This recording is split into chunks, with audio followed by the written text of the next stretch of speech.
Good to have you on the program. We've been trying to pull it for a while, but you were on an endless cone quest, and mate, you never interrupt a man when he's on an endless cone quest. Yeah, it's all finally come together, eh?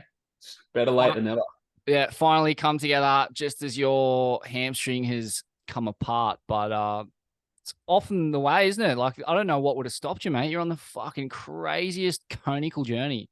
It's definitely a pretty funny one. I feel like an injury is like almost the time where you get to rest, and it's just like, oh, I actually don't have to worry about checking a forecast or going surfing or doing anything. Like, I can actually just chill out and not worry about surfing for 2 minutes. It's pretty funny. Yeah, man. I was wondering about that. Like, how do you go getting yourself up to surf waves of the sort you and Nate were chasing on the regular? Like, do you get kind of burned out from it? Or, I mean, I guess at your age and with your skill level, like you probably just love it, but fuck, man, like the toll that must take on your body and your mind and your fucking cortisol and adrenaline levels. Fucking Yeah, hell. it's such a funny one. Like we'll hit a bunch of swells back to back, and then like it kind of all catches up, and then it'll be like I don't know, maybe 4 days max, and you're just like the itch is just back straight away. It's just a funny one because I don't know, yeah, you get so burnt out, but it's like 2 days at home, and you're like, all right, where am I going now? I'm fired up again. Like, Yeah. And talk to us about like, in those kinds of conditions, what is your mental state like? Like, are you just purely trying to avoid injury? Like, how do you balance out, getting the waves you want, sending it, but staying safe? Because it seems to me whenever you're around those kinds of waves and you're talking to people who surf them, the attrition rate is so high. Like there is so many injuries so often. How do you get the waves that you want to get, but keep your nose clean at the same time? I think as you dive into it a little deeper, you start to pick your battles a bit more, and you kind of you pick your moments of when it's time to really push it. And like even for an example, this year we went down to Shippies, and there was definitely waves. It was 12 foot, little bit of chop through it, but there was still sick barrels on offer. But I just looked at it and I'm like, for what I'm going to get out of today, opposed to the risk there is, it's just not worth it. It's like you kind of just want to be waiting for those days where it's a freak swell, it's super clean, and then you kind of just want to put everything on the line, I guess. But while you start kind of getting used to surfing heavier waves, it's like you kind of just want to be any opportunity you get, you just want to be surfing and getting a feel for it and getting your boards right. But once you get to a spot where you're feeling comfortable and you kind of you're waiting for those moments, and then you just putting it all on the line when that comes. Save up all the sends for one big send. Hey.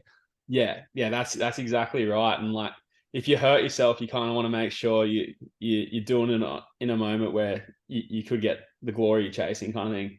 Yeah, and you're fully committed to that moment. So like at least you did everything in your power, to knife one that's big and scary and consequential, as opposed to, doing something at the tail end of a session when you're a bit tired, or the tail end of a run as swell when you've already had your feel. And there's a lot of traps you can fall into in your game, I imagine. There's so many traps, and it takes a while to figure them out. And also, as I said, like pick those moments. And one thing that I definitely used to try and like psych myself up to surf these waves.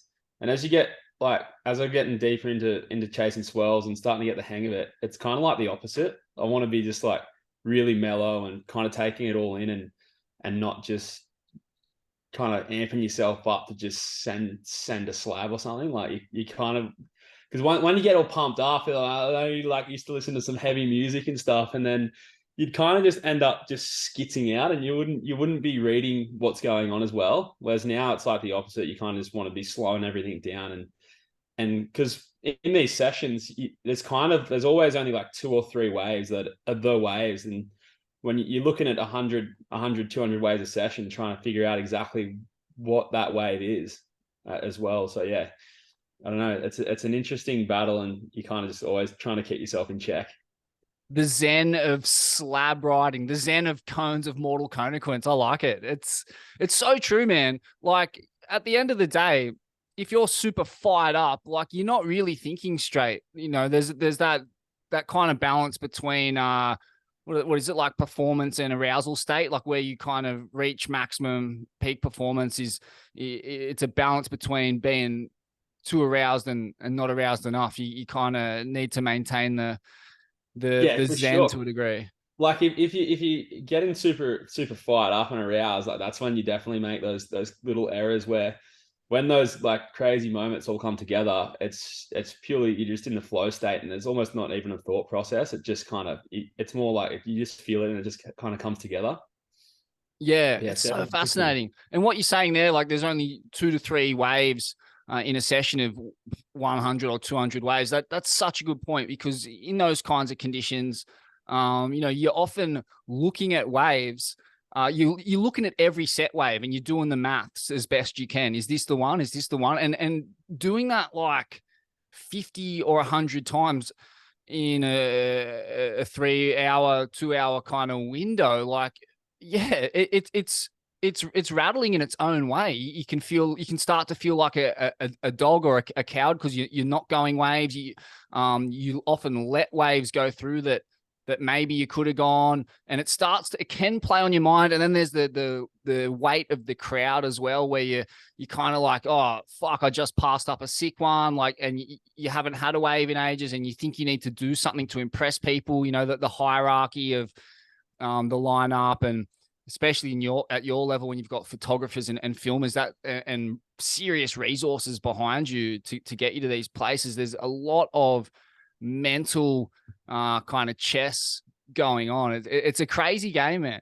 Yeah, it's like a Jedi battle. You kind of trying to like, I don't know. It's a funny one. There's because you know that wave is going to come at some point, and when you're at these like big wave spots and it's the day of the day, you know there's probably 10 other people that have got their eye on that particular wave as well.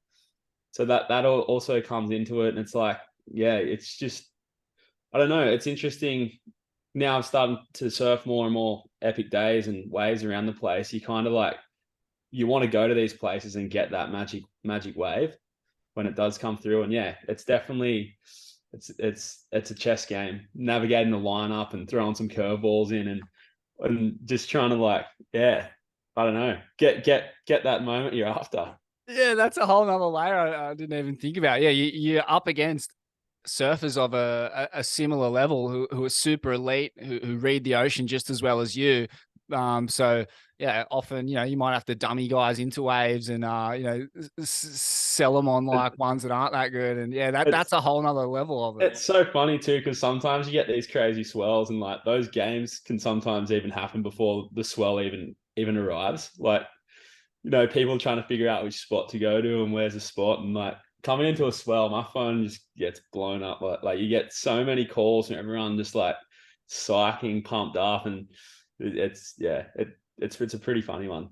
That's heavy because a lot of these people I imagine are your mates, but at the same time, as close a friend as you are to those people, like if you whip one of them into your spots, your coordinates, like the chances are he's going to have at least one friend with him, and then immediately, like your chances of getting that wave you want, they just begin to halve and halve again, and that's Yeah, awkward. That's exactly. awkward.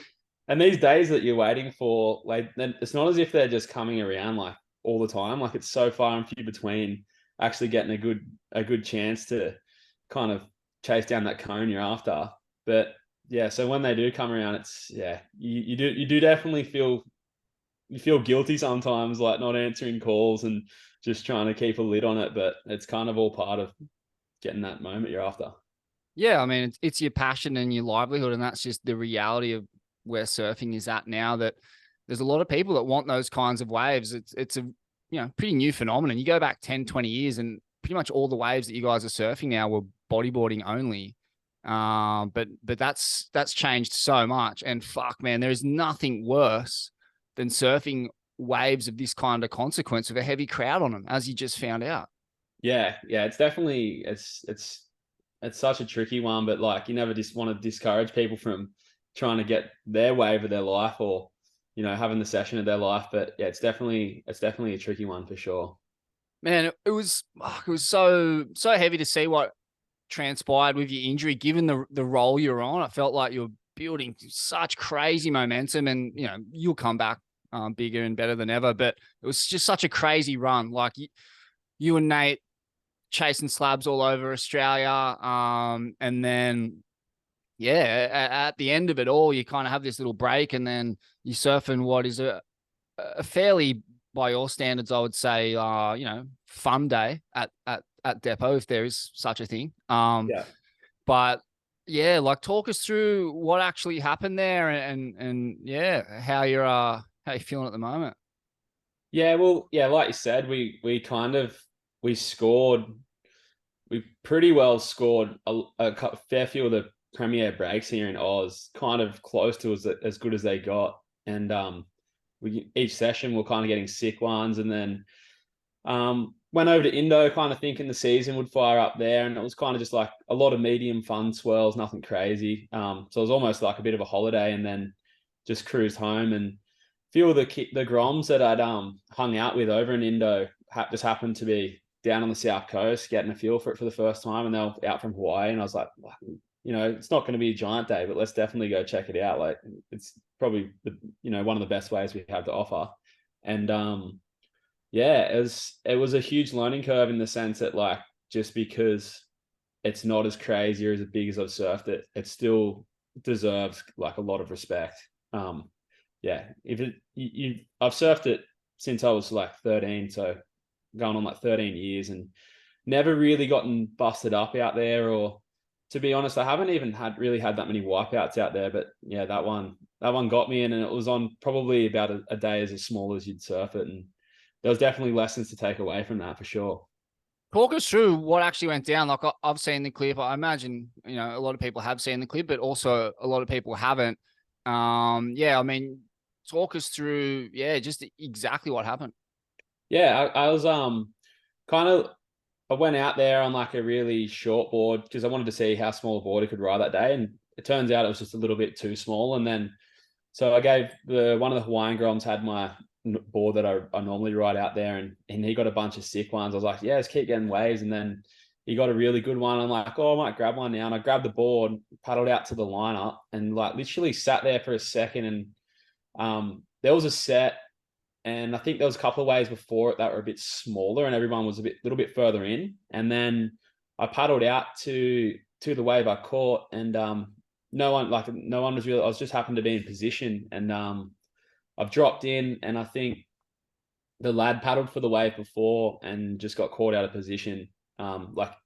It's a funny wave. You can think you're in the spot and you can paddle hard, and it can just keep moving further in and just ledge under you. And I'm guessing that's what happened. And then he's just being caught out for that next wave as it's come through. Right. And so what's your vision as you're knifing into that thing? What can you see? Yeah, I kind of halfway down, I kind of like the rail was just catching a bit. So that kind of had my attention for a second and kind of slowed me down, which in hindsight was probably really lucky because I would have copped the brunt of the board probably even worse. But I've just scooped under the lip, and then I just kind of seen the board was just hovering up in the lip, and I'm like, I think I'll be sweet. I'm not sure. And I just kind of had the lip right next to me, like so close next to me, and like I was kind of where the foam ball was, and I'm like, my kind of only option here, I got nowhere to jump off. I just got to like kind of slow down, and I've just slowed down, and it just came like straight for me, just connected. Fuck, man. I've been thinking that this might happen at that wave more than any other wave. It's been insane because like I've kind of been there. I was there that kind of like first session when I seen Morgo transition the place from a tow wave to a paddle wave. Because when I was 13, I was like I was on my 13th birthday. I went out there, and it was just a tow wave. Everyone was towing. It was a giant day, and I think it was Morgo. It was definitely Morgo, and I think Birch might have paddled a couple as well. And that's kind of when it transitioned from a tow wave to a paddle wave. And then there's been some really big days, and people don't realize that if the tide's low and it's big enough, there's actually a second ledge where it can properly go top to bottom, and it'll clear the whole lineup out. So I've definitely thought at some point, like one of those boards is going to hit someone. I didn't think it would maybe be the way that happened with me, but I thought maybe, one of those boards would get caught in a big cleanup set and maybe connect with someone. because there's like 40 people and there's just like nowhere to like jockey or move out of the way. So I've had sessions out there where it's been borderline capping on the next ledge, and I'm like, kind of was always a little bit hesitant to maybe sit right in where you want it to be, just on the chance that happened, because these boards are like, some of them are 100 liters and they weigh like 15 kilos. Like, it's just, you don't want to be getting tangled up with them. But kind of thought, yeah, as I said, at some point it was going to happen. I definitely didn't think it was going to be me, and I didn't think it was going to like come on from like the way it did. Yeah. Yeah, I mean, and the other guy who springs to mind who's nearly had his head taken off out there was, Paul Morgan. The Lockie Rambouts, Paul Morgan, just like, a miscommunication on a seriously consequential wave. And yeah, that was a funny one. I was there that day too, and like, I get it, because the wave is so skits, and it's like you're dealing with 15-foot waves with a fair bit of period behind them, and they ledge out and slab like a normal slab, and you got these giant boards, and so it kind of like, it just frizzes you. Like, people, like, it's like their circuits just fry out, and it's just like, it's just a snap moment where you just swing and you're in this like weird zone, and they just sent it, and Morgs happened to be on the inside, which is probably the guy you don't want to burn. He's like the godfather of the sport. There was definitely like heated words on that occasion, but they sorted it out, and Lockie kind of surfs the place as good as anyone now. And what he does is pretty crazy. But yeah, I guess the point is just the way it can play with people's minds, and like, you literally pulls you so in the zone, you don't even realize there's someone on the inside. Yeah, and they're coming from so deep, like fully backdooring it, pretty much hidden from view. Like, I imagine in that situation with Lockie and Morgs, and it just goes to show, like, they're pretty much the two best guys out there, or two of the best guys out there. So if they can get it wrong and nearly fucking kill each other, like, it can happen to anyone. Yeah, for sure. And like, it's not as if the Grom was like an incompetent surfer. Like, he packed a sick one that day and got like, got properly coned. Like, it's just one of those things when you're caught out and that board's that big, there's not really a way around it. Like, that's the craziest thing about that joint, man. I mean, obviously the wave is insane. It's basically a heavier version of pipeline, but then because there's no real chip, like, it's, and the way it ledges and moves so quick, it trips me out too, how it goes from like the lump of ocean, when you're looking at footage of it, it looks 4 foot, and then when it ledges, it's like fucking 10 to 12. It's such a trippy joint. The footage you see is like so crazy, but then when you're actually like on top of the peak and you're about to drop in, like, it just looks so much more steeper and bowled out than any clip ever will give it justice for. But yeah, it's like, I've seen some of the best guys in the world come down that break and just be like, just tripping, like spun out on it. Yeah, imagine trying to knife waves in that size range on like minimum like 8.0 kind of surfboards. It's a crazy fucking concept, like, especially when you think that, like the way slab surfing's developed kind of from bodyboarding, and the lines they were taking into them, riding 40-inch pieces of foam, and like, scooping in on the smallest possible equipment. And then you guys are riding the exact same wave on 8.0 boards. Like, it seems almost impossible. Like the algorithm or the maths of it doesn't really work, but you guys have figured out a way to do it.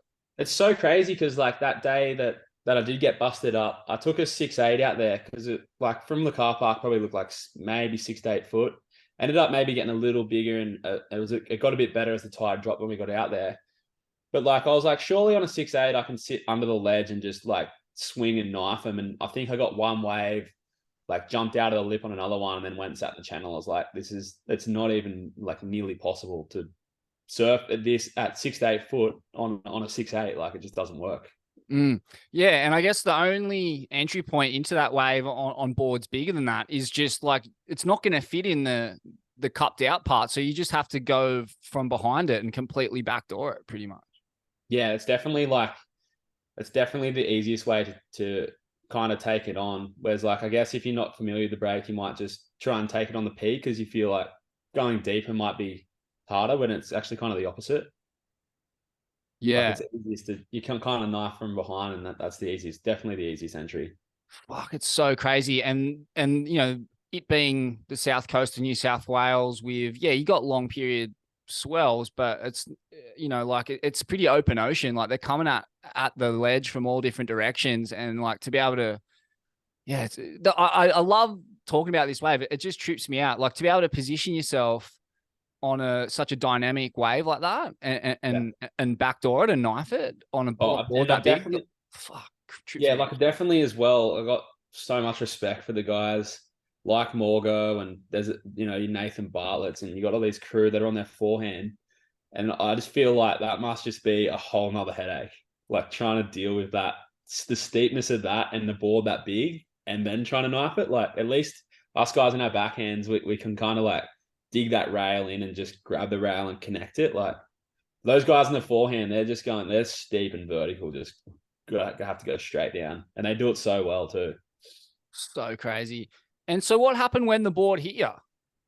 Yeah, so it kind of like it was kind of it was all a little bit like hazy, but basically it just hit me in the head and it was just like a gnarly vibrate, and then I was kind of like, it must have been right towards the end of the wipeout. Everything kind of just went black, and I just remember it felt like my head was disconnected from my body, and like if you picture it in like outer space, and there was like no body connected to my head, and then I was just trying to fight my way back into my head, like into consciousness. It was such a trippy experience in that sense. Like, just I remember like I was out, but like trying to come conscious and like going in and out, and then eventually just used like every little bit of energy and just got back into my head. Got to the surface, like signaled I was cooked, and then I just remember the boys being around me, and I think Shane rode like the first wave in, and he was there straight away. And I've seen him in a lot of situations where things have gone pear shaped, and he's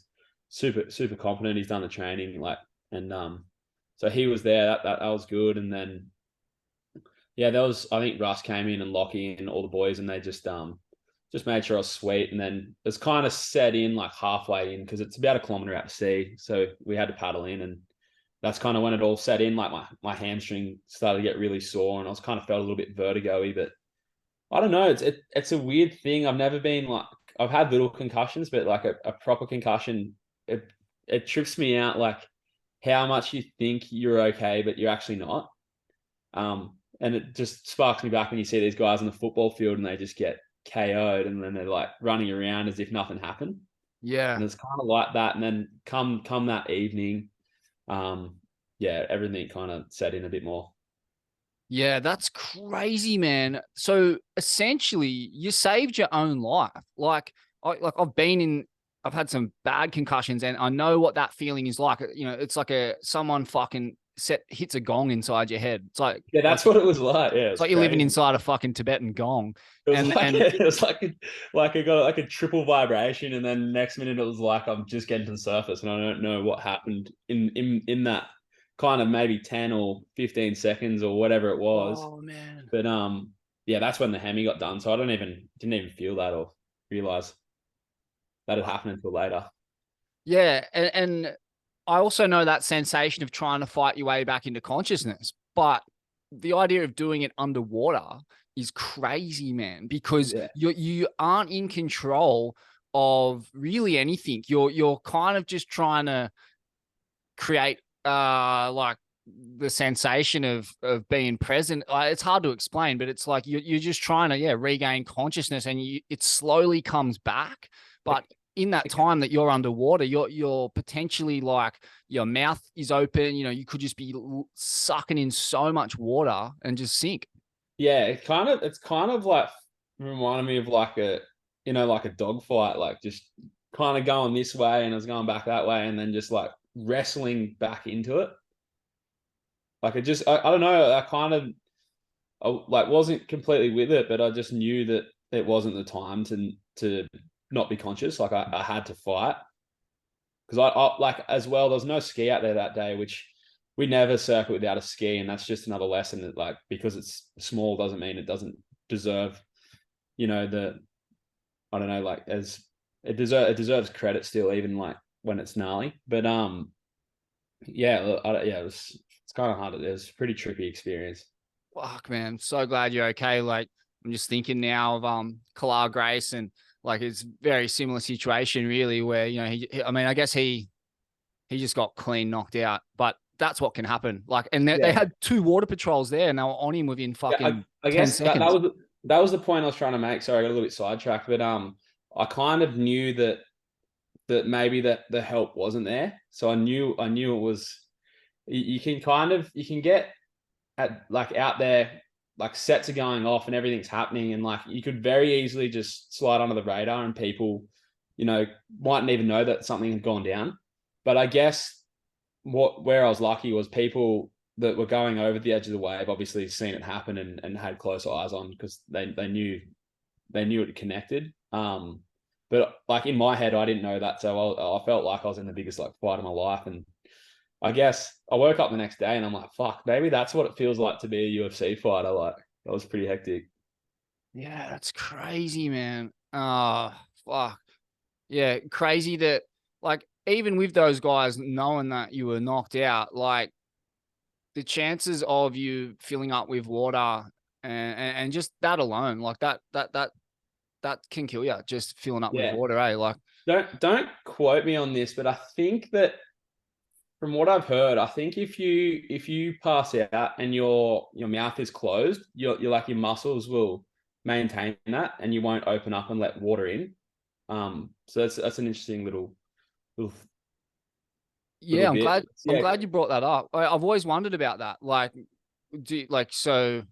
yeah. So I've heard like if you're like gonna black out, like if you get a crazy long hold down, you're gonna black out. Like the most important thing is to just hold your mouth closed until the very end and not like gasp and take water. Yeah. And so what was the aftermath of that head knock like? Yeah, it was like a good week, probably like those day kind of like 2, 3, 4. I was kind of like just really forgetting what was going on, and just I think I mentioned it on Instagram or whatever, but basically it was just noises were just frustrating me, man. Like one noise was fine, but if there was multiple noises on the room, like it'd be really aggravating, which is just weird because I'm like not an aggro person at all. Mm. And so that was an interesting one. And then just getting off the phone and forgetting conversations that I had was definitely scary, but I kind of like just got on the program and just stayed kind of strong, and it kind of cleared. Yeah, and have they given you like a good protocol to repair any damage? Well, I think that's the hardest thing about concussion is like there's not that many answers of what you can actually do. Like I guess the thing they say is to just be staying off devices, and not exposing yourself to bright lights, and just being in a nice like quiet environment. It's kind of like the basically the brain just kind of needs time to repair and heal.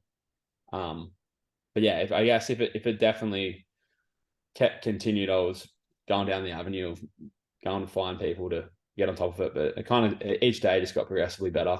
Yeah. Oh, that's good, man. Yeah, rest is key. Good sleep hygiene, like And not that's the looking at. thing. Yeah, I think you Yeah. want to be getting that. You want your 9, 10 hours of good quality sleep. Yeah, and making sure you're not looking at white lights and bright lights within an hour going to bed, and get on the fish oils and the turmeric and the CBD oil and And yeah. the mushrooms. Yeah, I think they have a place for sure. That seems to be a lot of promising data, or at least like anecdotal evidence coming out of the guys who've had a lot of concussions around mushies and that. Yeah, I use that. Definitely not a plug, but that brand Super Feast, they have like a neural nectar. I just kind of like put that in my coffee every morning. I definitely notice I'm a little sharper when I'm using it for sure. Sick. That's a good tip, man. Yeah, I got the Super Feast mushies. See, I don't have the neural nectar one though. That's huge. I think the And neural nectar is like a combination of a bunch of the mushrooms kind of all put together. But oh yeah, wow. definitely. When I start taking it, definitely helped for sure. Yeah, that's cool. That's And cool. Yeah. one other thing I've always found when I've had like little knocks or I want to sharpen up is just learning like a new skill. Like I think one time I kind of had a knock and I just got really into chess, and I found like it helped so much. Like any kind of new skill, whether it's like a new language or, you know, maybe an instrument or something, like pushing your brain to learn something that it's not used to. It's kind of like, I guess, going to the gym for your brain. Love that, man. I love that. That's a great tip. Yeah. And I've heard oxygen, just getting as much oxygen to the brain as possible is really good. And that, I guess that's the theory behind why people go and sit in hyperbaric chambers and Yeah, uh, they're pretty epic, eh? pretty epic. I've never done that, but Wim Hof, I do a ton of that, and that's the same idea, just pumping heaps of O2 into the brain and meditation. That's the whole reason I took up meditation was cause of concussions. But man, that's good. Good to hear that you're on the mend. And the Hemi, man, also like talk us through that. Fuck, that was graphic, like your description of it that I read. Yeah, it's pretty like the doctor had an epic doctor, and she was like, look, there's a lot of blood in there. The injuries had like a lot of trauma. But I guess the silver lining was you have three hamstring muscles, and it was just one of the hamstring muscles. And basically your other ones can take a fair bit of the load as well. Like the doctor that I had actually took care of like the Matildas and did like, like Sam Kerr and all that. Basically, the hamstring I have torn, they take pieces of that to replace the ACL. But yeah, I guess the rehab is just like super crucial, because if you don't do the proper rehab, you just end up with a whole lot of scar tissue, and it becomes this ongoing problem. So if you don't, like, those first few weeks are super important to get it moving, and then you just want to keep moving, because I think as the fibers heal, they don't heal in the direction the muscles use. So you've got to use the rehab to show the muscle like which way it needs to work. So then they'll actually essentially turn and then strengthen. It's, yeah, pretty crazy. Like obviously, I know every time you get injured, you end up learning a bunch of stuff, and you come out of it better and stronger. But it was definitely, it's about, without it coming off the bone, it's pretty well as bad as you could do a hemi.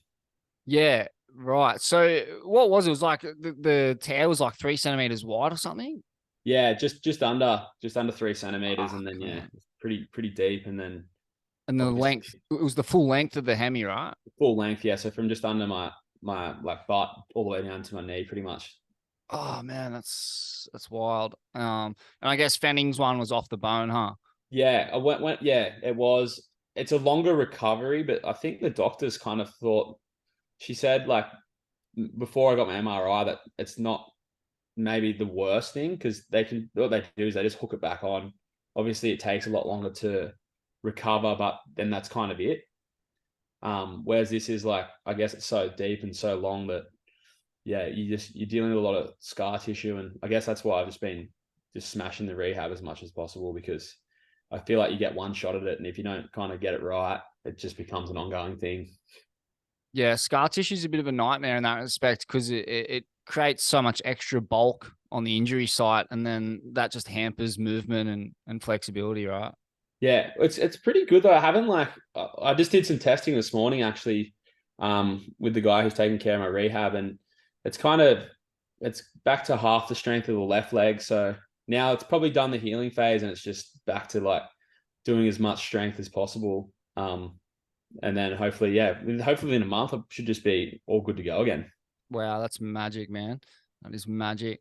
All right, well, let's get into the great Australian or Australasian cone quest, even. We'll work backwards. You mentioned you're at Deserts recently or before this injury happened. Talk us through, I mean, obviously bit of a slow Indo season, but what's going on at Deserts? It's been a while since I've been there. It was a fucking zoo there, and I can't imagine what it's like now. The place is so insane. It seems like some old school time warp. There's like, you're out there, and it's just like dog eat dog. There's not really any order. Like there's punch ups in the lineup every swell. You're just like, this is so crazy. This doesn't happen in Australia. Like the stuff I'm seeing, I'm like, I picture this is what it's like to go surfing back in the day. Like it's just, Yeah. It reminds me of like I've seen shit there that was like it was like I was in a kind of real life cartoon strip.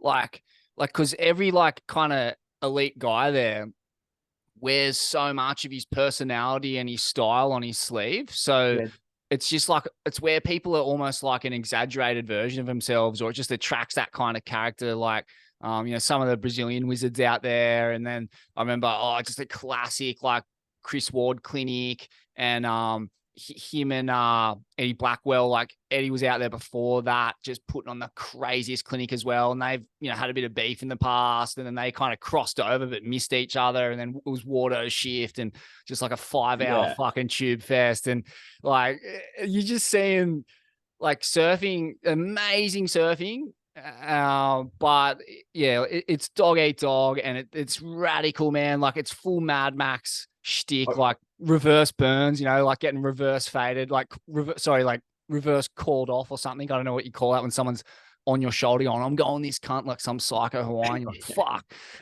Yeah, there's definitely some Jedi mind games going down, but I think you nailed it. Like in terms of people's personalities, definitely do kind of enhance for sure. There, it's definitely, it's just such a crazy dynamic, and yeah, and then you throw the grower into the mix too, and then like you kind of like when you're there, you kind of sussing like which core lords are here this swell, like who's my competition for when that set comes through the grower, because there's a bunch of guys that live for that wave, and then you got guys like Pablo at the point who's been there for 60 years, and Yeah, that was Pablo. Pablo's the man. Like He's the Desert Point Gandhi. He's yeah, like, yeah, he reminds me so dude, much of Gandhi, even the way he serves. there's a good Gandhi story of him. He was like, there was this one monkey. There's one monkey at Deserts, and it was just causing havoc, like running through the restaurants, just taking all the food, like trying to bite the kids, just going nuts. And basically, I'm staying out the back, kind of where like Water on that used to stay, and Pablo's shack's there as well. And the freaking monkey comes around and sits there and watches TV with Pablo, and he's just scratching it on the belly. And Oh, like really? the whole of Deserts is like fearing this monkey. And No yeah, way. Pablo's just throwing down some wizardry, and kind of like they're good mates. It's pretty funny. Man, gotta give props to Pablo. He's one of the most fascinating characters. Like he's been going to that joint since pretty well day dot. Like he's kind Yeah. of like there even around when Banksy and stuff was fully tapping the joint early days. And he's got that crazy story. I think I was reading about it in Barley Belly, where just like some bandits crashed the camp there, and like started chopping people with machetes and shit, and they had to paddle someone around the point with a fucking, like their arm was pretty much hanging off. Like Yeah. he's seen some crazy shit, man. He's still there, still getting That coned. that stuff that stuff that's what's so crazy about it, is like crazy stuff like that still happens there, and it's like the most beautiful chilled out place. But like I've been out there and seen like one of my buddies is a Moroccan have words with like a Brazilian, and then next minute the I think one of the boys smashed a bottle, and then the Brazilian's got like a machete off the wall, and it's like what's going on here? And then the locals are always the ones that come in and just simmer it all down. They're like, all right, he's either like you're leaving now. But like it's just one of those places. It's in Lombok. It's a different culture over there, and it's just kind of, I don't know. It's so special though. It's like such a sick wave. It's completely iconic. It's so classic, but it's fucking lawless. Like there's, if shit goes pear-shaped, no one's coming to break it up apart from the locals. But, they're pretty, that they're limited in what they can do at times. Especially if, there's a couple dudes just fucking punching on or grappling on the beach. And it's scary. Like if shit goes south there, yeah, it can spiral in such a heavy way.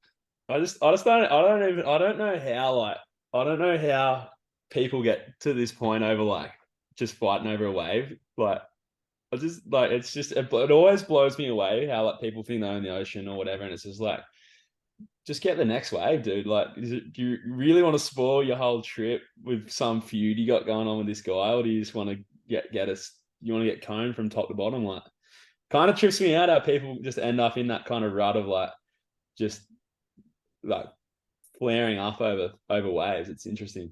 Yeah, and I've never seen people flare up more than at that joint. I don't know what it is about it, but it's just like it's such a crazy free for all, as you said.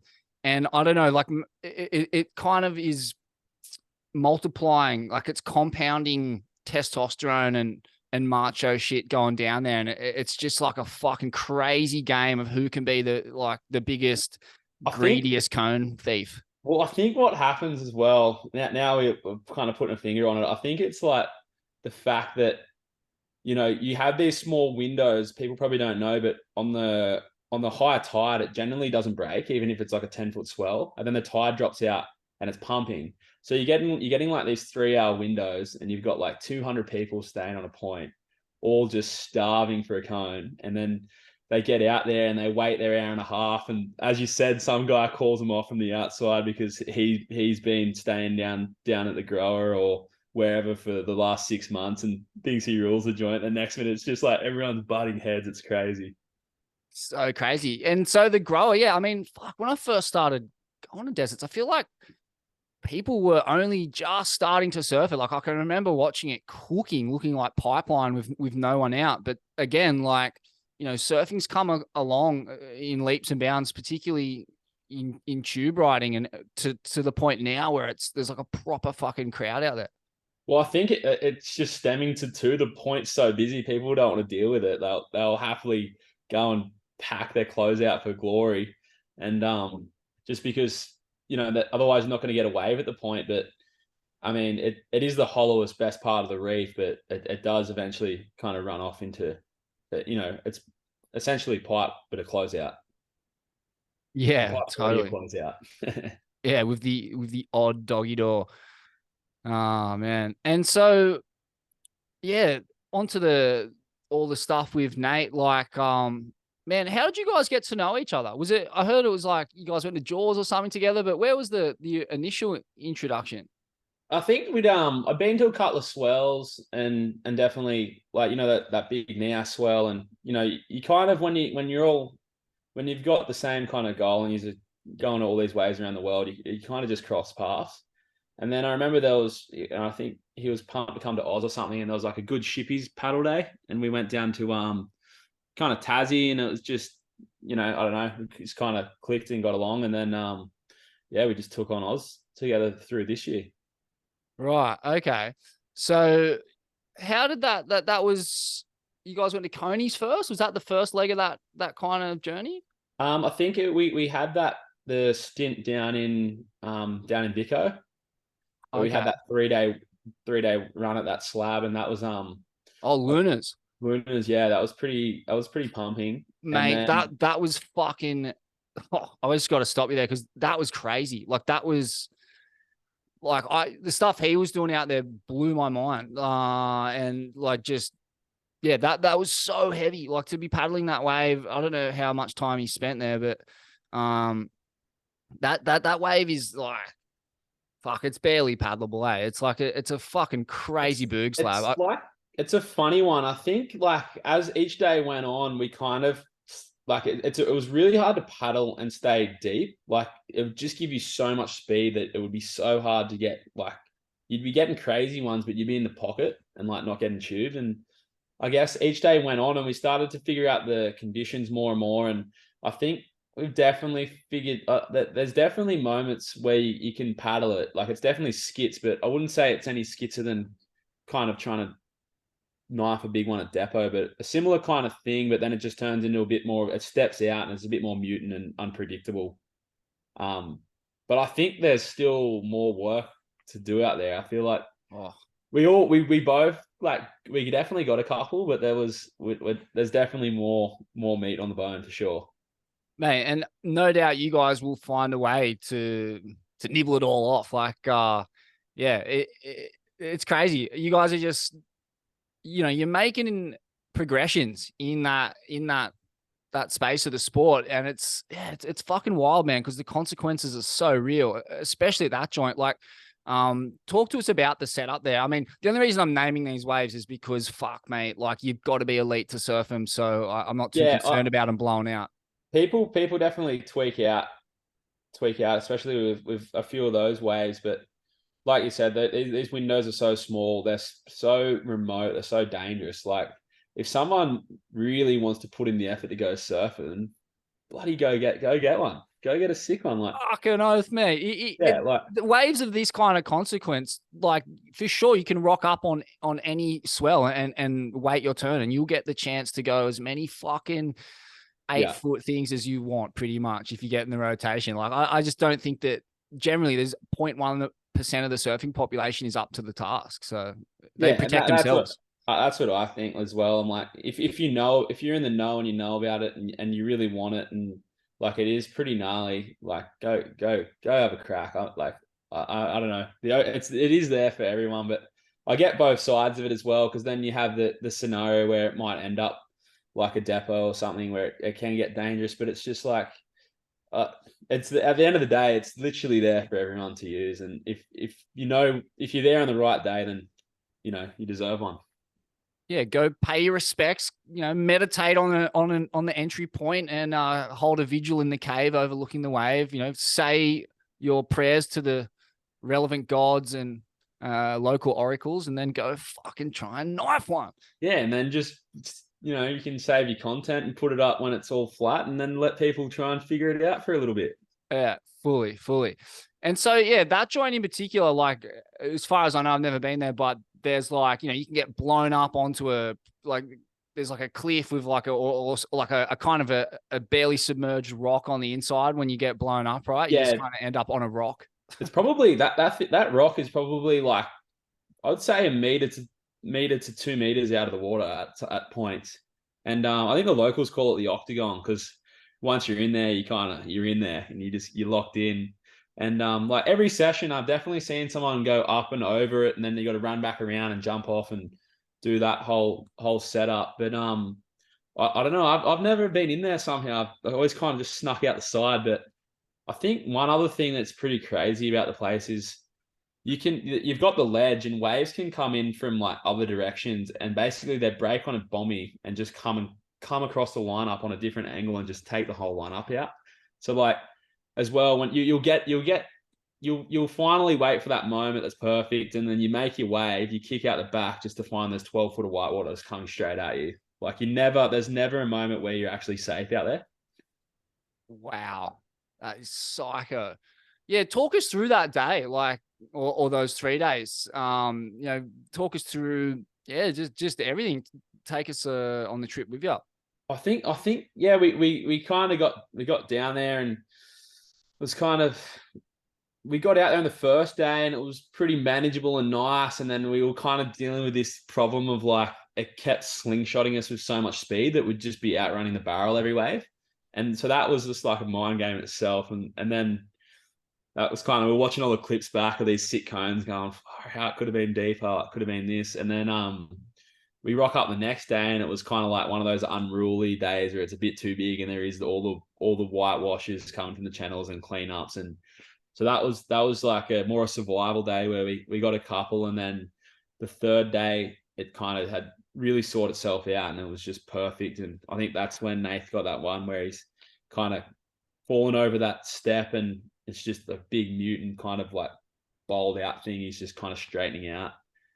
So that was that third day, and I got one or two pretty nice ones that day as well. That it's just a lot more manageable, and it was definitely the pick of the 3 days. And what's it like trying to keep pace with Nate? And like, what do you how does he lift your game, or how do you lift each other's game? And yeah, what's it like sharing space with him? Anything in particular that you picked up from the way he approaches surfing? I think like he's just he's like Slab IQ is so high in the sense that like he'll paddle out into a lineup, and within 20 minutes he's got a solid idea of what he's looking for and how to approach it and take it on, which like, any guy can figure out their local reef over like 20 years and get, paddle out there on the day and get the sick one. But he's kind of someone that can turn up at any break, and within 20 minutes he's figured it out, and he's kind of getting the wave of the day, which is definitely what separates him from the rest. And then, yeah, it's kind of like, it's just been a good sparring partner. He's kind of like always done his thing, and I'm just coming along for the ride and just throwing the hat in the ring and trying to keep up. So good, man. And you've done yourself very proud. I had some crazy ones at Coney's and the Island and Luna's and Chopes as well, man. Fuck, had a couple crazy ones out there. Yeah, super interesting that Slab IQ point. I was watching that clip. One of my favorite clips from that period was the Island one, the Shark Island one. Yeah. And like the original kind of Aussie Slab that way, but fully forgotten. Like I don't know if I've seen a fucking stand-up clip of that joint in like 20 years. Yeah, it was like 2016 was the last time it was probably good. Like even when we got to surf it this year, that was it was definitely there was some good waves, but like to the standard of how it gets, it was probably like it was pretty low on the scale, but it just honestly is just gone dormant. But they've ramped up the Shark Island Challenge for next year for the bodyboarders. I reckon they're putting there's a bit of hype into it. I feel like the island's just starting to come back to life, which is sick. Oh, sick. They'll be lighting some incense and keeping vigil. Yeah, yeah, that's pretty crazy. It was a weird one though because during COVID, like the Cape pumped and it's literally the same swell direction. It likes it all the same. It's just around the corner, and the island has never really got good. It was always maybe a little bit too big for the angle of the swell, or something was always just not quite right. But it seems like just over the past kind of 6 months or so, it's starting to come back to life. Such a sick wave, man. Like one of the GoPro clips that Nate had in that is so rad. Just like such an open big pit with you can kind of see a little boil on the end, but it just made me, yeah, just remember how sick that joint is.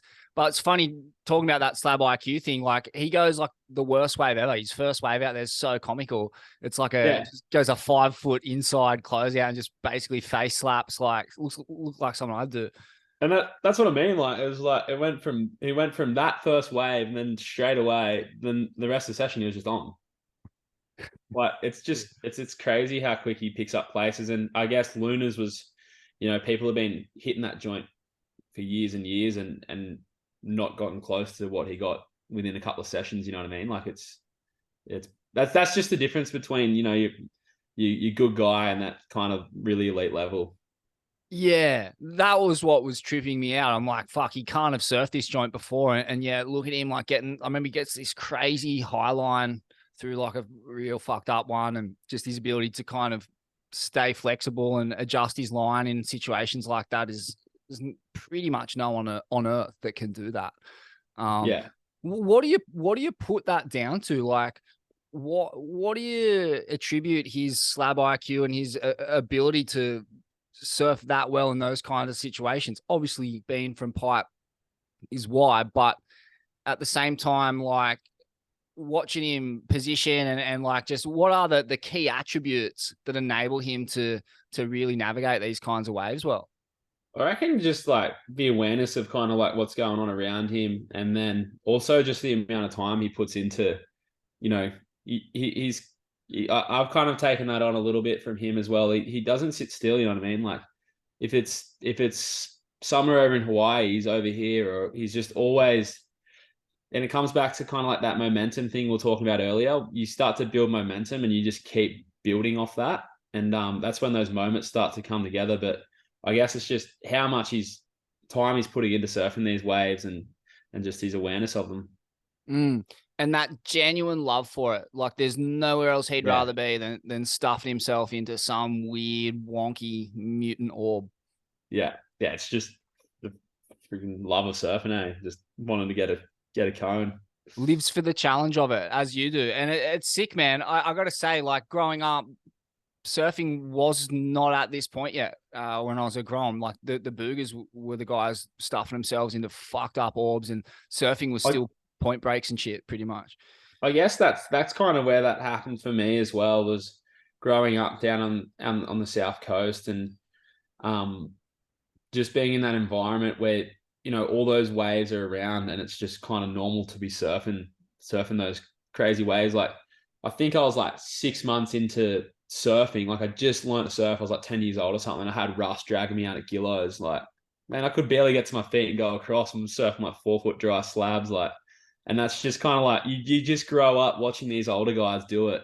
And it almost becomes normal. And then I moved up to here in Cronulla and just lived right here at Shark Island. And then, being a grom paddling out there, like my competition was these boogs that were so gnarly. And like, if you were to take off on a wave, and because you kind of get a chip in at Shark Island, and if you didn't punch surge, like you're not getting another wave at Shark Island for probably like another 3 to 4 years. Like you just instantly cut off. Like you can't, if you mess one up. I think my very first wave was like 6 to 8 foot, like proper East Shark Island day, and mate, I was fearing for my life coming into surge, and the bodyboarders just baited me, and I was just like fearing so hard. So yeah, it's definitely pretty interesting. Wow, that's wild. No way. He just cooked you in a psycho one at the island. Yeah, like, and I was just a grom. Like, I was already nervous to be out there, and then let alone like, then I've got this guy just coming down the whole wave, and it's just, but that's just part of kind of like the culture there. There is definitely a pretty solid hierarchy of old school lords. Yeah, fully. And I guess until you've proven yourself that you're not going to fumble the cone and blow it out of the hose pipe, they're gonna fade you. They're gonna stuff you until they're confident in your ability. Oh, that's so good. Yeah. So the island and where else, mate? You went on such a crazy journey. Yeah. So the Coney's day, or that swell, fuck, you got a couple of sick ones, like paddle ones, out there, like really sick, man. I remember just one, like not like a super big one, but super technical, super deep, like right across the foam ball. And yeah, so that swell, that is the one that Dylan Longbottom gets really injured. It was, yeah. So we had that Shark Island day. I think Nate went over to WA. We then like met back, and we spent a couple of weeks in Tassie, and we got like 3 days at Chippies.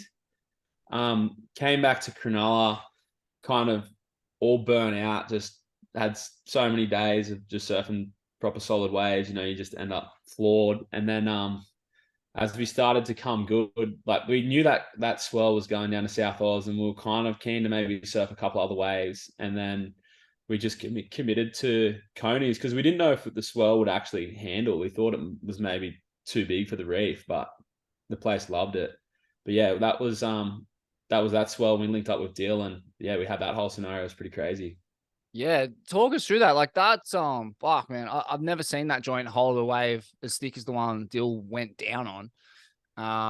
But yeah, talk us through that session? I think like I think to me that was like probably the most life-threatening session I've been a part of. Like it kind of had that feeling. I think Dill was kind of the only one that did fall off on a big one, and kind of like, he had thick padding on, and you've seen how much damage happened through the padding because it's just got these like, they're like javelin pinnacles that point up off the bottom, and that's what makes it so dangerous. When you don't have a flat bottom, you're just dealing with like a whole different kind of ball game. And yeah, it was definitely like once Dill went down like that, we already knew it was like proper crazy. And then Dill went down first wave, and then it's just kind of like, there's no room for error today. You got to be completely on. That's so crazy, man. Makes me think. I always think about when you talk about those pinnacles on the bottom there. Leroy Belay and Russ Bjerk doing the go behinds out there at that joint. Yeah, of all places. That's like, it's proper crazy. I think if you can clear that first bit where all the power unloads, you kind of the brunt of it kind of unloads there. Whereas if you can get to at least to the end bowl, but that's like as what happened to Dill, he kind of got this wave quadruple ledged out on him, and he just literally had nowhere to go. And man, that was so crazy. The injuries he's like sustained, because he just played it off like there was nothing. Like I got him back to the top of the car park, and he wasn't sure if he was going to take his weddy off because he wanted to get more waves. And man, he just like it was pretty bad. And he hung there in the desert, nothing around, through the night. He's such a team player, and he's just, he's so selfless the way he does everything, and like he's happy to tow run into waves, and just like, yeah, he's such a good dude. That was pretty heavy. So he was still whipping people in when he had the broken ribs, and nah, surely not. He wasn't whipping people in, but he was trying to come around the corner because you have to launch from the beach, and he was trying to he's like, yeah, I'll help you get the ski on and do this and that. I'm like, bro, we got it. It's all good. Like he's built differently. He's so good, man. He's the man. And so that was ended up being like the classical slab injury, which is fully life threatening, and it's the old broken ribs to punctured lung, and he just chilled all day. He was on the King Browns, like having a longie and shit at the end of the day. It's Yeah, insane. he had a couple of beers and he was fired up for someone to get some, and he was just it was, dude. I think we surfed the whole next day, and then he drove overnight back to the airport. Got to the airport at 6 a.m. and flew back to Sydney, and then went to hospital. What?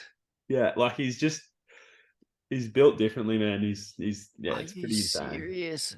Fuck. That's Like, so yeah, crazy. he did it the first day and then slept in like this dodgy little cabin down there, and we surfed the whole next day, yeah, and then he drove overnight, flew home, and then went to the hospital, and they're like, dude, you could have died. Yeah, that's crazy, man. I'm surprised that he didn't die, or at least that there wasn't more signs of like a serious organ failure presenting. Because yeah, that's such a full-on injury. Fuck, man, he Yeah. must have been battling. And like he broke a lot of ribs and pretty bad. Like they had to plate all his ribs back together, which I'm not sure if they normally do that, but like he's got metal in his chest. Man, that's unbelievable. And what about Summer watching, her surf on a day like that? How'd she go out there? What was her kind of Yeah, body well, language? we kind of made the call that, it probably wasn't ideal for her to surf on that first day, because it was like those waves, they, instead of getting like taller, they just kept getting thicker and thicker, and they were like probably some of the bigger lumps of water I've seen coming in on a hitting a slab of reef, and like we'll just like there's no room for error. So maybe we'll just focus on Summer tomorrow when it's still going to be kind of 10 feet, 8 to 10 feet. I guess if it was up to her, she probably would have surfed on the big day. But it's definitely been sick. She's that whole little slab tour we went on. She was pretty well there for every single one of those sessions, and just the amount of progression from the first session to now, like she's come a long way. And I've seen her actually surfing down the beach here the other day, and she was, even in small ways, she was ripping. Like she's definitely really starting to get the hang of it. That's amazing. There's definitely space there for a female slab specialist. Like that Dude, would be I a reckon like it'd be sick if like her and Laura just teamed up and were just like this freaking crazy power team, like just chicks taking over. that would be psycho. Oh, that's amazing. And yeah, your shippies you mentioned. Talk us through that trip, because I mean, the first I ever really heard of you was just you were back in the day walking in and paddling shippies. It was kind of in some ways the making of you as a elite level surfer. I feel like yeah. Talk to us about your history with that joint and this latest little run. Yeah, it was pretty funny. It's kind of started off when I was about 14, and my dad took me down there, and it was maybe still the biggest. It was up there on par with the biggest I've ever seen shippies, and like I just nabbed a little one in between, and I ended up being so light that the wave just brought me up and sucked me over in the lip. Like I drew the right line and everything, but I didn't have the weight behind me to ride it, and it just took me over. And yeah, I kind of. It wasn't until I was like 17 when I went back, and then one of the local guys kind of looked after me, and it was the day Mick was there, and I got a huge wipeout that day. And then I was just like, from that big wipeout, I was just like hooked on like wanting to make one of these things. And then it's been like somewhere between 15 to 20 trips. It's like the place I look forward to going back to most, for sure. It's like so beautiful. Yeah. And you can tell that you've put in a lot of time there, because you in that clip with Nate, you put on a clinic out there, I thought. Or you outsurfed him, and yeah, just talk to us about that wave itself, like how your kind of understanding of that joint has developed over the years. Yeah, it was kind of like I'd always been super fired up on it, and I used to just tow it quite a lot. And like obviously it's still super challenging and epic, but then you see, like those waves that Loz got back in the day, and the ones that Russ paddled, and now it's definitely all about paddling. And I've like moved over onto the Pizels, and I've had a couple of boards. Like I always struggled with the right equipment out there, and then recently I kind of just got a replica of what Nath was riding, and it just clicked straight away. And my confidence went from like down here to like, it just skyrocketed. So now I'm kind of like looking forward to going back on those days where, you know, you probably used to be towing, but I'm just kind of fired up and trying to chase down one of those ones to paddle. What are some of the attributes of the equipment that you're riding in slabs? I mean, obviously it's going to vary from wave to wave, but what are you looking for in a board, generally speaking? If you like, it's always this like tricky balance of having enough board to get in the wave, and then as soon as you're on the wave, you want to have kind of like less foam, especially at shippies, because if you're coming off the step and you've got a big long board, it just disconnects way more easily. Whereas if you have something that's shorter, you can come over that step and kind of control the board it sticks to your feet better. And so it's about getting like enough volume, but not going too long, and just getting something you feel stable on. Like, I think a lot of the boards out there, they almost have like a double concave under the front foot, and that just keeps it so connected, which is just so bizarre, because if you look at any surfboard, like no board's going to have a double concave under your front foot. But that it just kind of connects and holds in, and definitely thinning out the rails and making it nice and low, and basically you're just having something that's going to sit in the wave and you feel comfortable on. That makes sense. Yeah.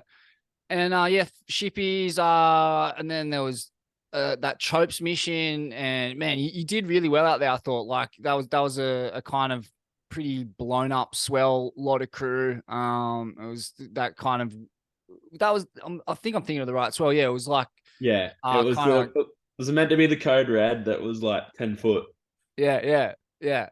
But man, you still managed to, like, we were talking at the start of the program just about having to manage lineups that are just packed with top end talent. Yes. Yeah, I think me and Nath went out super early, and everyone thought it was going to be like 15, 20 feet. So everyone was really, like, me including, was like pretty cautious to just go sitting on the ledge, because, you know, on these big days, sometimes it can be an hour before like a 20-foot wave comes in. So everyone was on their skis, kind of just sussing the vibe. And then Nath was like, fuck, there's no one out there. And he's like, there's perfect 10, 12 footers just rolling through. And he's like, he just jumped on it. And so I just got out there as well. And then he just got straight into it. He went and sat like way further in on the ledge, and he racked up like 2 or 3 big ones straight away. And I was kind of like playing it on the cautious side, like sitting in there, but like keeping an eye out the back in case, you don't want to be getting sucked over on a 20 foot at Chopes. So then eventually, after a little bit, got a bit of confidence, got in there and nabbed one just before everyone kind of realized. And, a bunch of crew, it was just such a weird swell that it was just so overhyped from Surfline that, like, it was code red, and it's going to be like Friday the 13th, and going to be this giant kind of event, and it just wasn't. And a lot of crew got stuck in that like kind of toe mindset. I got offered the rope, but I was like, oh, it's pretty heavy. I've been here in swells where I've seen guys paddling on like bigger days than this. Like, I don't know, it was an interesting day. Yeah. Nate was like real off it. It seemed. Yeah, I think the toe circus. To be honest, I think a lot of crew were, but that's just like this modern day age of like slab surfing and big wave surfing, and it's just like, it makes those those days where you score these crazy perfect waves with no one around just so much better and more like special. Yeah, and that's the thing. There's like, these spots are so blown out, but for as blown out as these spots are, there's like there's literally crazy slabs out there that people aren't even surfing.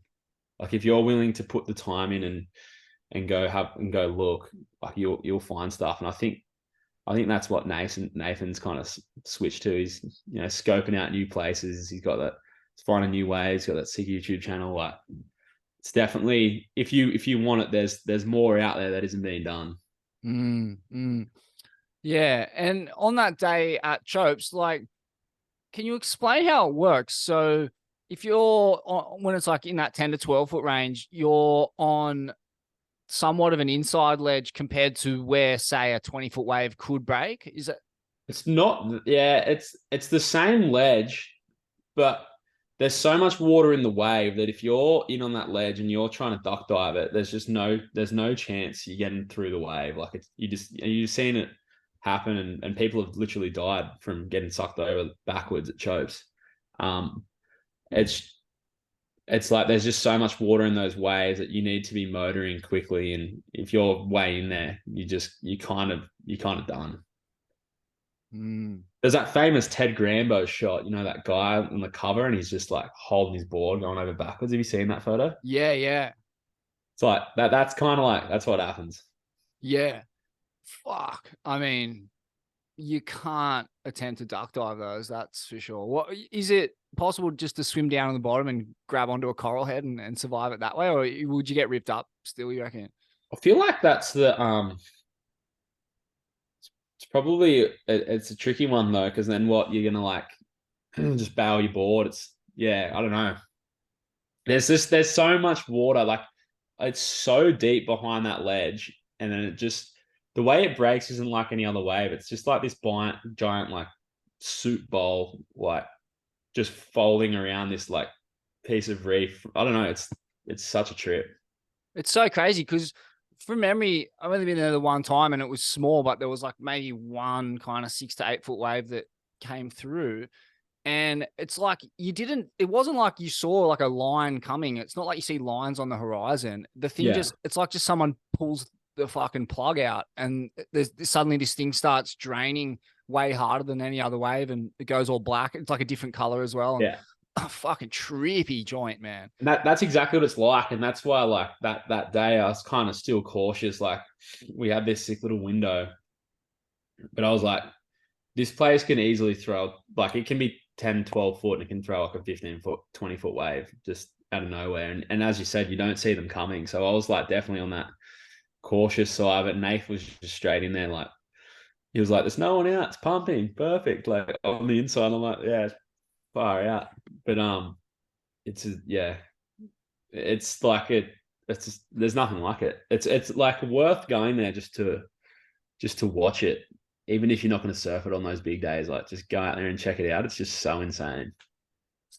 Man, what a marvel. And that was also the day Tom Lowe got injured, right? I think it was the day before, a little Day warm up. before. Yeah, Right. yeah. Yeah, Tommy yeah. went down, and then yeah, it's a pretty interesting one. And then we had that whole ordeal where the mountain kind of just flushed a wave off it and took out the whole village. That was just crazy. Oh, I forgot you were there for that. Yeah, the crazy flash flooding. That's yeah. It just kind of felt like it was the mountain's way of like being like, look, they were setting up all the Olympics. And just kind of like it was like the mountain was having a flex and just showing, how powerful the place is and just keeping everything in check. It was a trippy how that all went down. Yeah, how did it go down? It ripped the joint to shreds. How long did that downpour last? It was just real. I think it was a couple of days, but there was just like an hour of just like it rained all night, and then there was an hour of just real heavy rain. And then I just remember Chrissy Bryan just running in from out the front of our place and being like, "There's cars floating in the ocean. There's cars floating in the ocean." And we all looked at him like, "What are you on about, mate?" And we walked out. There was like 9 cars just on the reef, and one of them was floating in the channel just out into the abyss. Like it was crazy to see. Like when we went around to Tahura's, and he was like, dude, a wave, like a meter wave came off the mountain through their back fence, like an actual wave. What? Yeah, because it's so steep on that interior. So that water's got nowhere to go.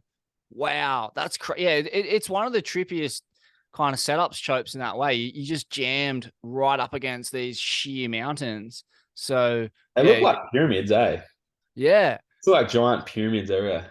it's remarkable. And there's just this like thin slither of civilization between the ocean and these mountains. So, yeah, I could kind of see how that would happen. I mean, having lived through a flood up here, like when it breaks like that, the amount of water coming downhill is so intense, let alone if you got fucking just nothing but mountains inside of you. Yeah, yeah, for sure. It's pretty. It's can be pretty scary, eh? Especially if you're not ready for it.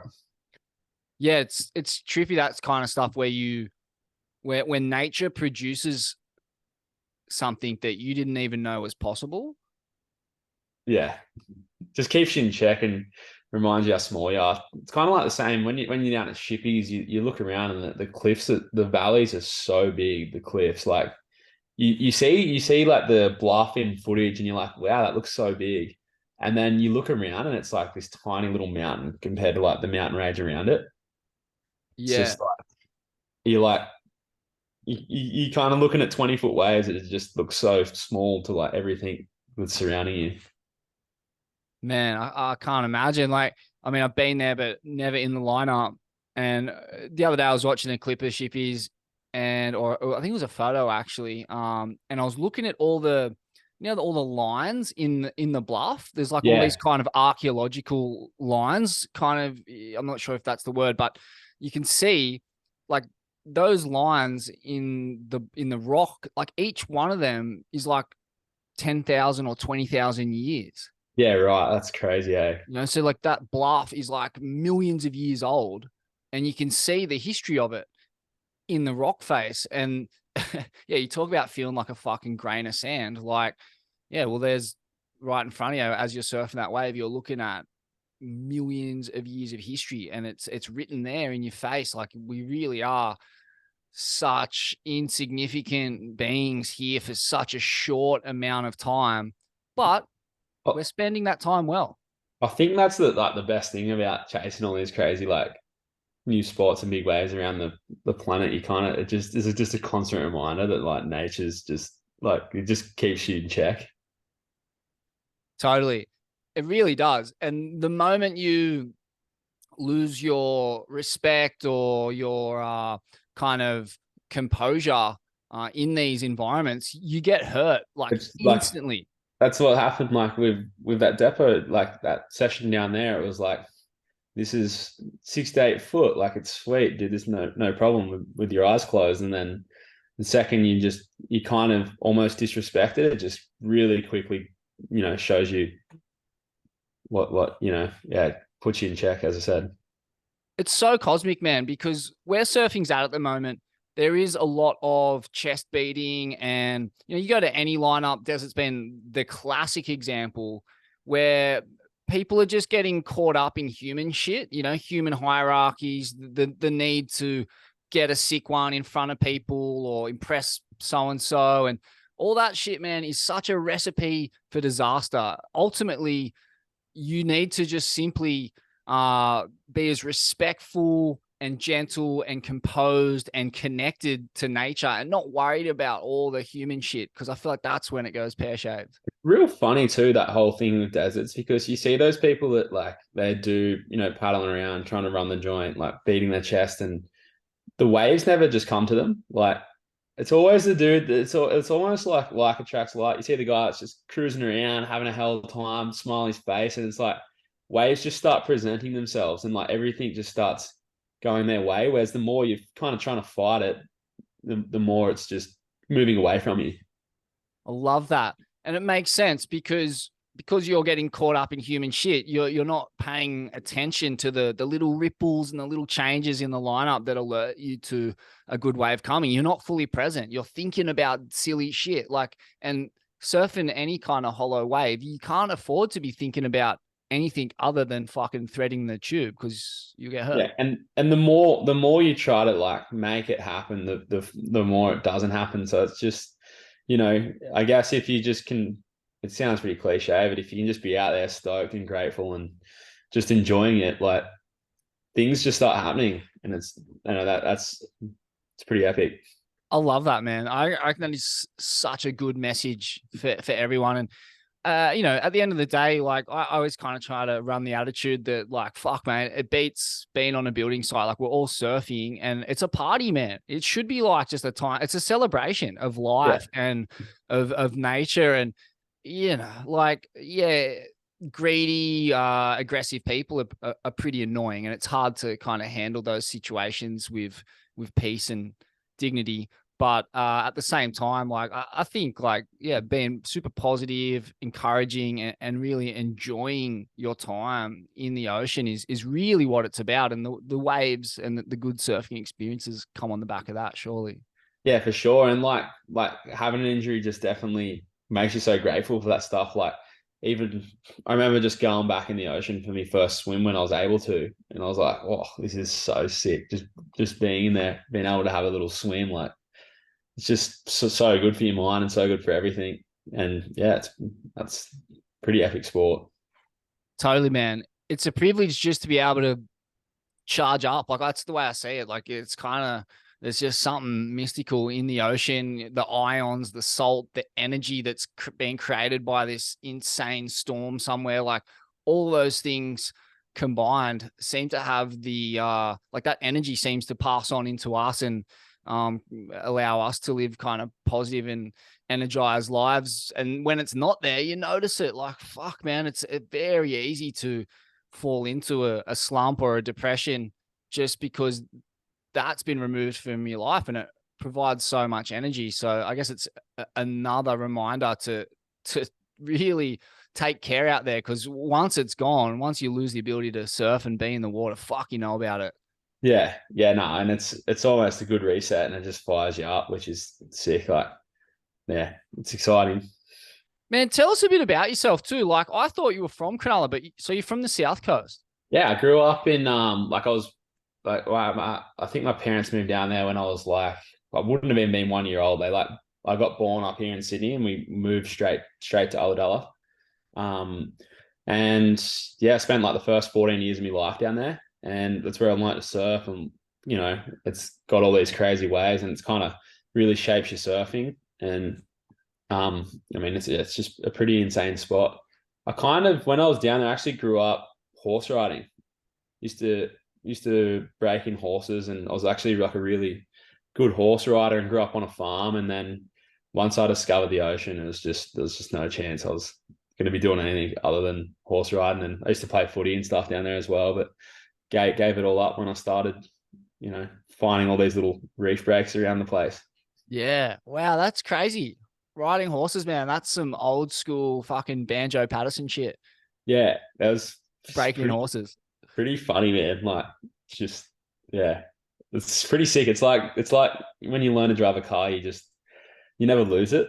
Like I haven't ridden a horse for ages now, but I could just go jump on a horse and had some pretty crazy memories. Like used to take them swimming in the ocean down there, and one day I was like jumping it over a wave, and the wave just flattened the horse back on its back, and then had to grab another horse and spent like an hour and a half rounding it up because it was just so freaked out.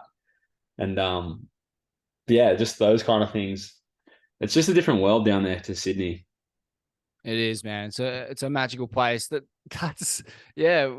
Riding horses. I mean, there's some parallels with surfing just in respect to like, fuck, mate, you got to pay attention to what you're doing, because you can get really hurt, and there has to be full respect given to the animal and the moods that it's in, and you have to fully connect with that creature. Just in kind of like it's kind of a good introduction to the world of really mixing it with nature in a raw way that can fuck you up. Yeah, and I've definitely had some moments where that happened, and like the craziest part about especially breaking in a horse or whatever is when the horse throws you off. Like the most important thing is you have to go get back on it, because if you don't get back on it, it's just going to be this constant thing where the horse knows it's can get what it wants. So that's pretty crazy as well, and it's kind of similar with surfing. Having a wipeout like what happened down at Doris, and then you kind of you just got to go straight back into it so it doesn't play with you mentally. And it's definitely pretty interesting. Like I remember one day I was like running through a bush on a horse, and I was a little kind of proper cantering through the bush, and I was like try to make it jump the creek, and it just stopped dead, just threw me like across the creek and into a tree, and just like took all the bark off me back. Like it was definitely pretty crazy. That's wild. Wow. And so who are the guys that you come up with like down there? So you mentioned Russ Björk. So he's like a similar age to you, is he? Yeah, we were in the same year at school. We had a few classes together and that, and we used to surf a bunch together down there. And then there was all the older guys like your Whippies and that, who super underground, but probably as barreled as anybody. And then you have your guys like Morgo and Birch, and then there's an endless list of just really competent surfers down there that are just underground that people have probably never heard of. It is an endless list, and the waves are serious. Like they stack up to kind of anywhere on earth, really. So sick. And yeah, like there's this weird contrast there where like the people from your part of the world are real mellow, like real laid back, considering the kinds of waves they're surfing. But that again kind of goes to your original point that that is really the mentality you want in those kind of situations. Yeah, for sure. I mean, they still definitely hold it down there, but you can definitely, well, I find that everywhere though, like you can kind of tell where people are from. It kind of shapes who they are. Even like, the WA guys or wherever it is, I feel like the place they grew up in definitely has a big role in kind of person they are. And yeah, I mean, the people down in Ulladulla are definitely pretty laid back, and everyone's pretty good. Like, I don't know, it's an interesting place. Like if you if you get a little big for your boots, you get cut down real quick. It's True. it's good in that. It's like it's a positive and kind of a negative thing, but yeah, no, it's definitely a special place. So sick, man. Um, yeah, and your family. Tell us a bit about your folks and stuff.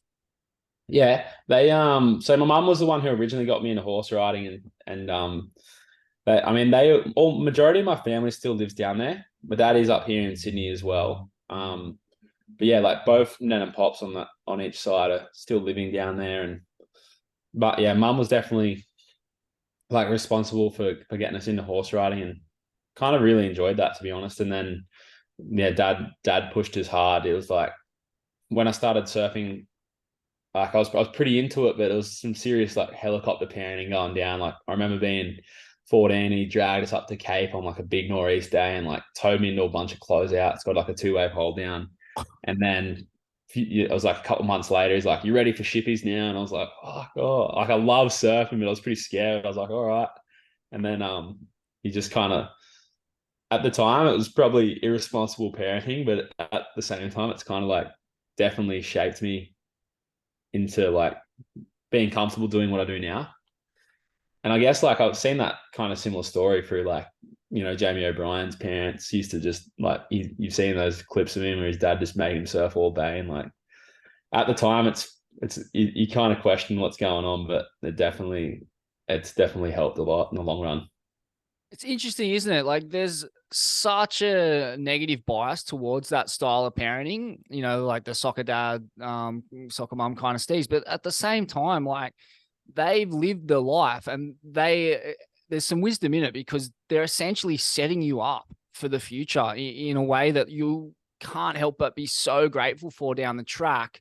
But it can go pear-shaped too. Like you do, I Yeah. know guys who were, sponsored by Billabong as Groms, but had such an aggressive, like surf Yeah. dad, soccer dad that they fucking pretty much brush surfing at the earliest opportunity. Yeah. It either goes like one or two ways. I guess the thing it came down to was like, I definitely was just so into surfing. So it was like, it worked in my scenario. Because I wanted to be surfing, and like I used to get up at when it was pitch black, ride my bike down.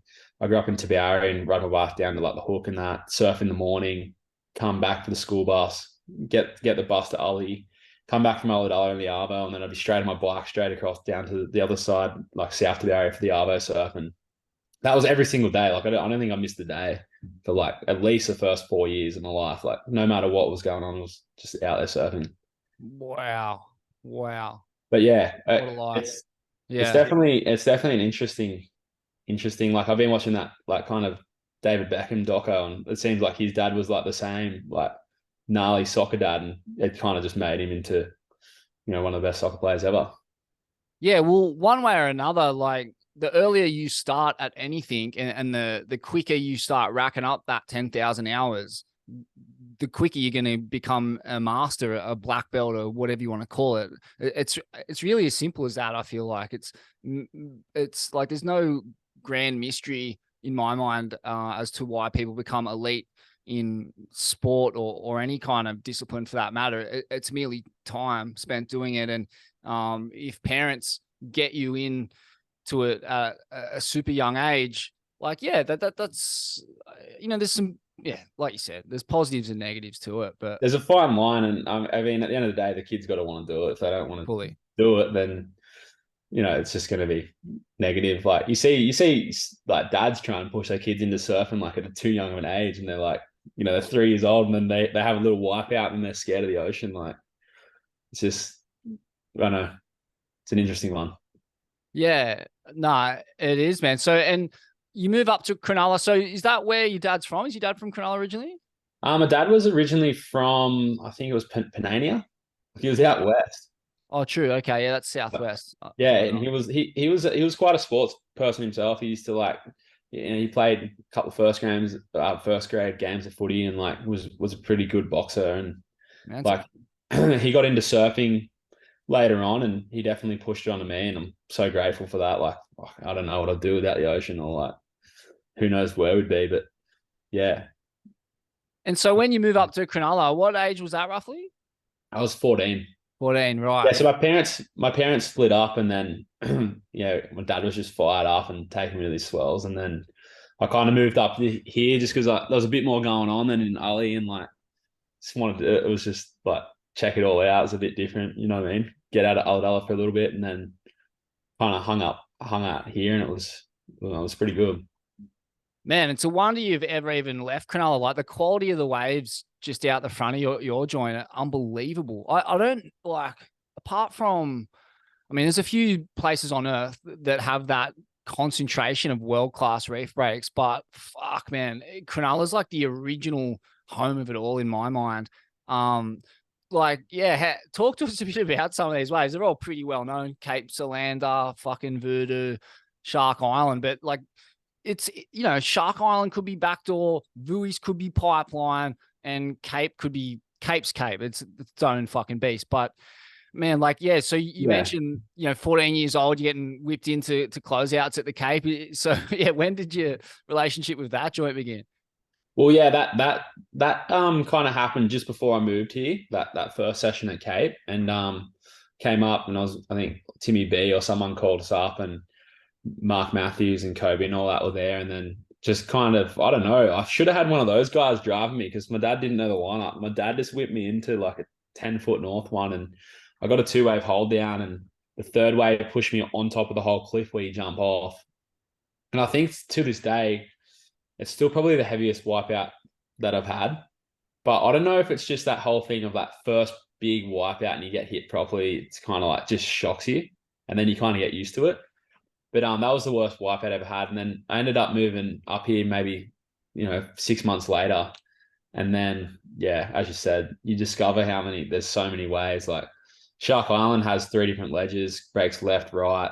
You got Vui, you got another 4 reefs along from Vui, and then you got Suck Rock and Cape. And then the thing that is the biggest draw card for me now too, rather than maybe moving back to Ulladulla, which, I love it down there, but just having the airport so close, like you're 30 minutes to, and then you're flying to wherever wave you possibly want to surf. Like it's so insane. And you got the city close by. It's pretty, but it's still like, it feels like a bigger version of Ulladulla. It's still got this core underlying surf town. Like it's not full city slicker. There's definitely a pretty epic surf community here. Yeah, like in my mind, it's its own little city within a city, Cronulla. Like it's part of Sydney, but it's definitely its own little bubble. Like, and the guys that come out of there who surf, they've got a different skill set, Yeah, or at for least, sure. yeah. Like, I mean, obviously, guys from Bondi would go down and surf the Cape in these waves, and there'd be guys from Cronulla who would live in Bondi and who became really good surfers in our board riders club. But yeah, man, like you look at guys like Kirk Flintoff, Jezza Herback, like going back a bit, but Terapai, like all these guys are just such wizards in heavy water. Fuck, man, I was looking at this photo of Kirk just like the last couple of days at Vui's, and it's, man, it looks like pipeline. It's so big. I think people forget how big it can hold. Like it's like a Yeah. proper 8 to 10 foot. Like he's just standing straight upright in the craziest left cone. Yeah, and then there's that, and then there's a couple of the reefs that they just name like 1, 2, 3, 4, whatever. There's a bunch of other reefs, and they like there's one of the reefs out there can handle as big as a swell can possibly get. Like it's so insane and pretty untapped because when the coast lights up, there's those big name spots that everyone goes to. But yeah, as you said, like guys like Terapai, that's kind of when I moved here, they were kind of like the guys you're looking up to, the Ox. They were kind of ruling the place. And Terrapie's moved up your way now, but up towards, I think he's in the back of Broken or whatever there. But yeah, he was probably definitely one of the best guys to ever surf around here. Yeah, he's up here playing mellow like percussion in some like jazz band, no doubt, some jazz fusion band, Yeah, he's living a secret double life. He's a wizard, some kind of wizard. Oh, man. It's one of the funniest contrasts in a human being ever. Just the fucking biggest cone fiend maniac, and then he's just playing the most chilled reggae drums. Yeah, dude, I've seen like back in the day when I was a grom, there was this like one photo of him, and it's like 10 foot east one at Surge, and he's on a single fin, just like riding the wall all the way. It's pretty iconic. What the fuck? That's psycho. Oh man, amazing. Well, yeah, bro. Thanks so much. I guess that's a good place to leave it. But yeah, amazing. Thanks so much for your time and Legendary. frothing that you're coming good, man. I was so bummed to see you get hurt in those circumstances. But yeah, all things for a reason, I'm sure. Yeah, it's like, yeah, definitely one of those things. But you always seem to like learn a bunch from it and then come back stronger. So looking forward to it. Sick, bro. All right. Thanks, brother. Legendary. Legend. Take Take care. care. Legend.